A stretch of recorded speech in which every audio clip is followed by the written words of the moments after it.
Howdy, howdy, howdy, gang. Come on in, pull up a chair.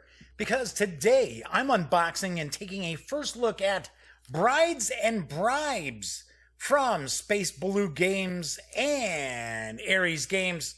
So we're going to the chapel and we're gonna get married. Or maybe not.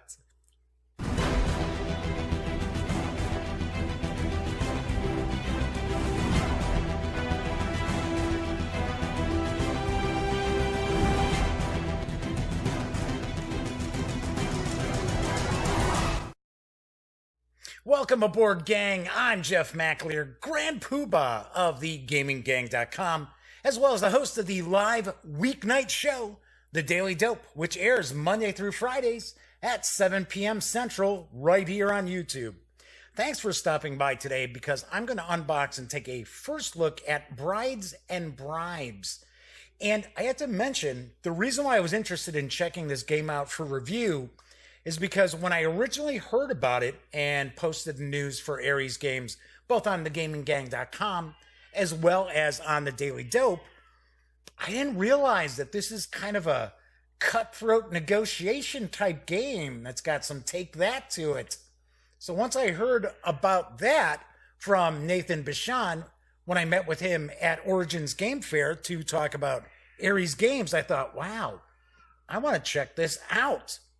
So, Brides and Bribes is from Spaceballon Games. It's distributed in North America and other non-European countries by Ares Games. Brides and Bribes is designed by Andrea Galazzi, Elisa Linardi, and Pietro Neverotto, with artwork provided by Alan D'Amico. Probably got those completely wrong as far as pronunciation, but at least I tried. The game is for 2 to 5 players, ages 12 and up, plays in around 60 to 90 minutes as well. I do believe this was an Origins Game Fair release, so this is brand new. It does carry an MSRP of $59.95. So let's switch on over to the other camera. Now I do want to point out, if you are not familiar with my live show, The Daily Dope, this is not going to be like a 3 to 5 minute long unboxing. That's just not my style. I like to kind of dig into the components, kind of chat a bit, share some thoughts, maybe guess at what this game is about. So if you are looking for like a 3 to 5 minute unboxing video, this is probably not going to be your bag of tricks, just so you know. So let me put on the old reading specs here, and let's get the shrink wrap off. Because when I do an unboxing video, it really is an unboxing video. So, let's get this off. This is a pretty good sized box. I do have to point out, it's not as if I have huge hands, but as you can see, a pretty large box here, and it's got some good heft. So when we open this up, I highly doubt we're going to see a bunch of just empty space and air. So, whoa, I'm getting some serious glare right there, so I'm going to tilt this up to read a little bit off the back. It says, in Brides and Bribes, you and the other players try to outmaneuver one another as scheming noblemen in Renaissance Genoa. Starting with a handful of loyal family members and few resources, you will struggle to become the new Doge, Lord of Genoa, and the most powerful family in the city. Each turn, you'll send your family members to the Genovese boroughs to hire new employees, get new workers, increase your fame, and convince the local lord that your family is worthy of a marriage with his beautiful daughter. So let's crack this puppy open because, as I mentioned, this looks really interesting. I am very, very intrigued. Let's see what we've got.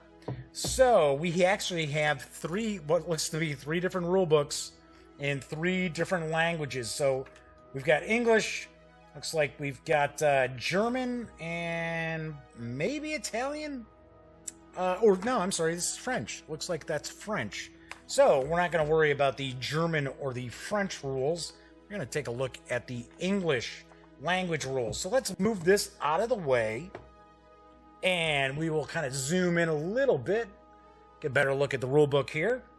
So And Pinky has left a hair on the table. I don't know how she did, because she's not up here. So talking about the object of the game, saying that we're trying to outmaneuver one another as scheming noblemen. This is supposed to take place, I want to say, in 16th century Genoa. So we've got the game board itself, a borough board, workshops, residences, different characters. This looks pretty cool. I gotta admit, this looks pretty cool. Object tile anatomy as well. So it's talking about all the breakdowns of all of this, talking about setting up the game. Speaking of Pinky, you probably hear her caterwauling in the background because unfortunately she has been a bad cat and she is down here in the duct tape studios with me today. And she's not happy about it. So she's, well, can't behave upstairs. You have to go downstairs to the duct tape studios. Duh. Wow, I can't talk today. So let me grab a quick sip here. I will point out once again, this is just kind of stream of consciousness unboxing here. It's kind of how the show is as well. Of course, on the show, it's live, so there's chat. So we kind of talk about different things with the folks watching live. But this is recorded, but I'm still using the same kind of approach. I'm not going to do a bunch of edits and things like that. So anyway, so we're taking a look here. It's talking about setting up the game, sequence of play. So we've got tile placement, distant colonies, borough resolution, and then the end of the round. So talking about the different tile placements. And I believe what they're talking about when they're talking about tile placement in this game is actually sending your family members out to different locations. I think those are the tiles. It's the family members, I believe. So we got distant colonies, borough resolution, then we've got borough turn order, got actions, marry the first bride, marry the second bride, employ workers, hire the common character, collect influence tokens, and collect 1 ducato. So those are the different actions. I'm assuming ducato is money.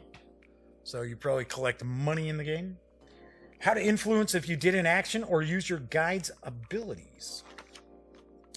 Well, we've got a lot of images in here. Talking about the various different actions. Assassinating a bride. Okay, so that's something I had heard about as well. About the game. And that was another reason why I'm like, oh, this is kind of unique. Because you can assassinate different characters, I guess. Including the women. Which, of course, that means it's not going to be everybody's cup of tea. But it is probably fairly historically accurate. So, let's see what else we got. Workshops. Talking about objects. Special rules for 2 players. Then a list of tiles and clarifications. So we've got loyal character abilities. Villages. Ports. The citadel. The fortress. Market. Looks like there's a lot going on here. Object abilities as well. Then we got some symbols talking about the symbols on the tiles. Lord symbols and the game board symbols as well. Got short rules. That's kind of cool. It says game can be played over 6 rounds. Well, I almost said 10. I'm looking right at it. It says 6. Or when a player reaches 20 or 25 influence points. So it looks like that's a little bit of a shorter game there as well. So all in all, not a ton of rules. What do we got? 23 pages, but a lot of this is taken up by images as well. So very nicely done. Like I said, I keep saying it, this looks really unique. So we'll put the rules off to the side. Let's take a look here. So we've got a punch board. Looks like this is money. So looks like that's single coins. These are 5. So we've got those. I'll put the box top down here for a sec. So we've got some other tiles here. Got different items. And they are dual-sided. So I love how the ampersand has kind of like a dagger. Or like a needle pointing out. Or is that a sword? Otherwise, regardless, it's got a sharp point on it. So we've got those. Now it looks like we've got some tiles with some of the characters on it. So we've got these different characters here. Some more items as well. And once again, dual-sided. And more characters. It's like the Jester. Cool.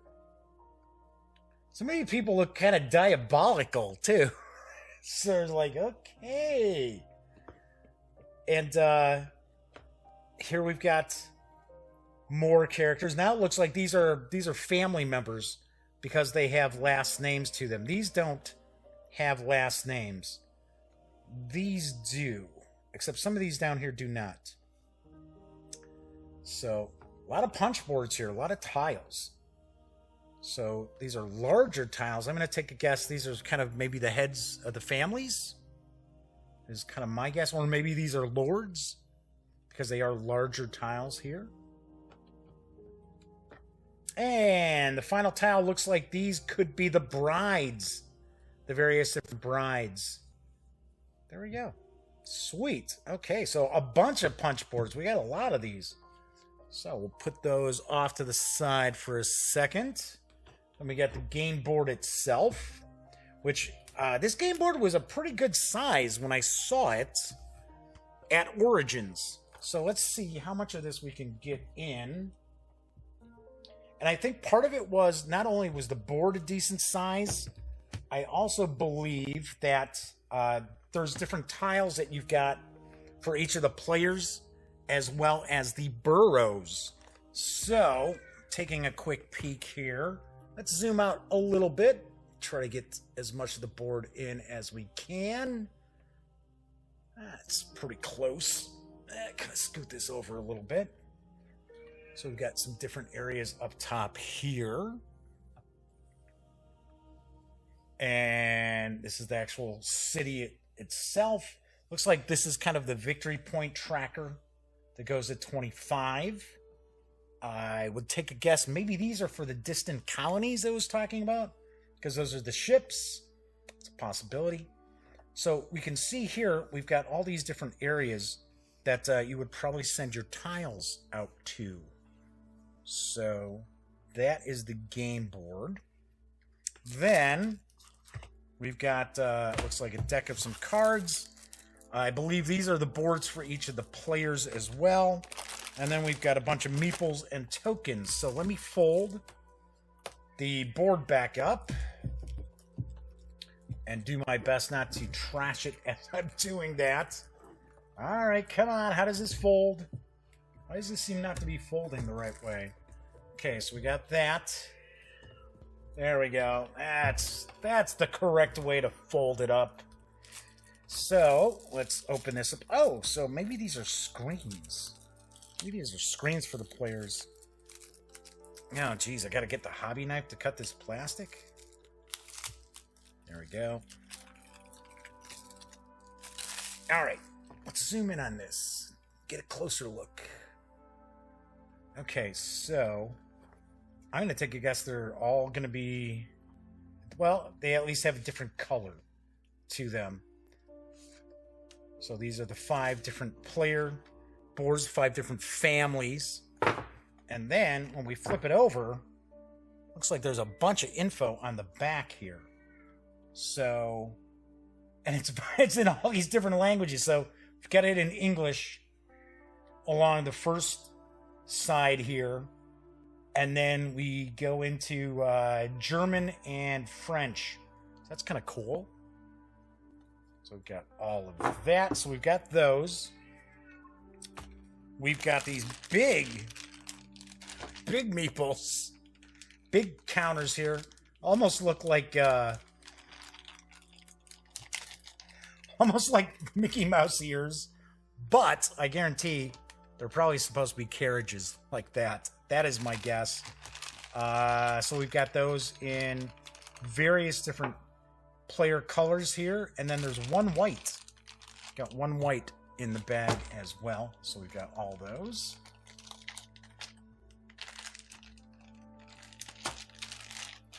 So we've got little meeples of the various different colors. So these look like, these are pretty standard meeples. Pretty standard looking. So we got those. We got some discs in the various different colors. Taking a guess, you're probably tracking your victory points with that on that track. And we got some cylinders for the colors as well. So let's put all those back in the box. Now let's take a look at these cards, because these cards look pretty cool.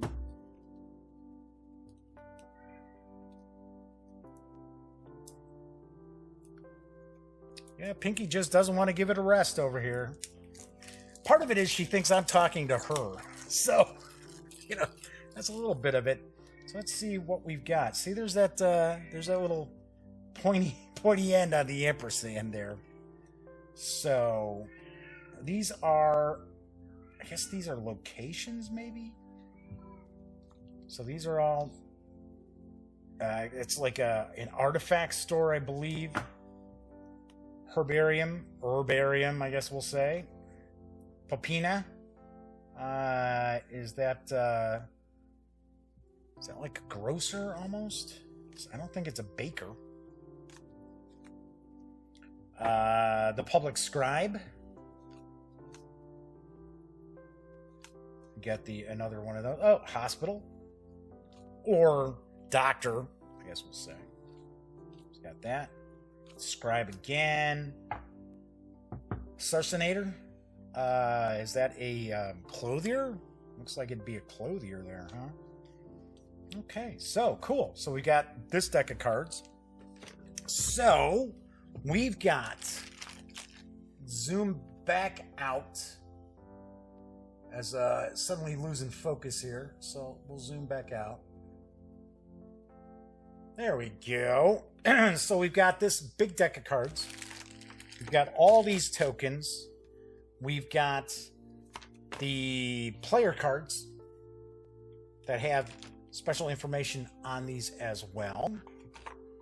We've got all of the different punch boards, as well as a cool looking game board. So we'll put the game board back in. We've got all these punch boards. We've got the rules in 3 different languages as well.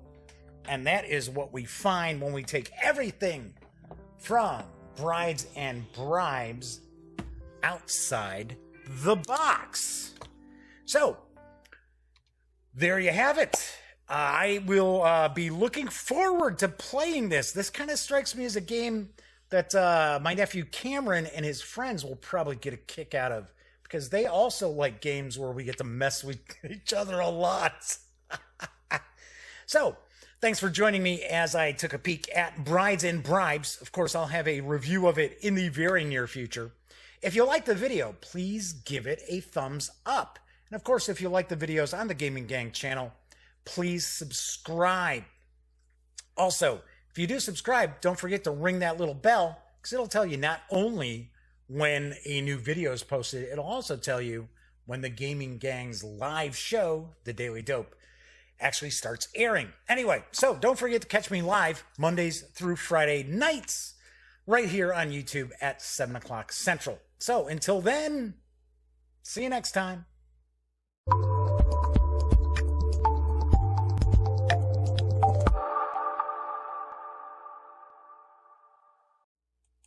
If you're ready for some more fun and you'd like to check out the latest episode of The Daily Dope, my live Monday through Friday show that airs at 7 p.m. Central right here on YouTube, click right here. And if you'd like to roll the dice and push your luck and see a randomly selected video from the channel, click right here. You pays your money, you takes your chances. Once again, I'm Jeff McAleer, and thank you for watching.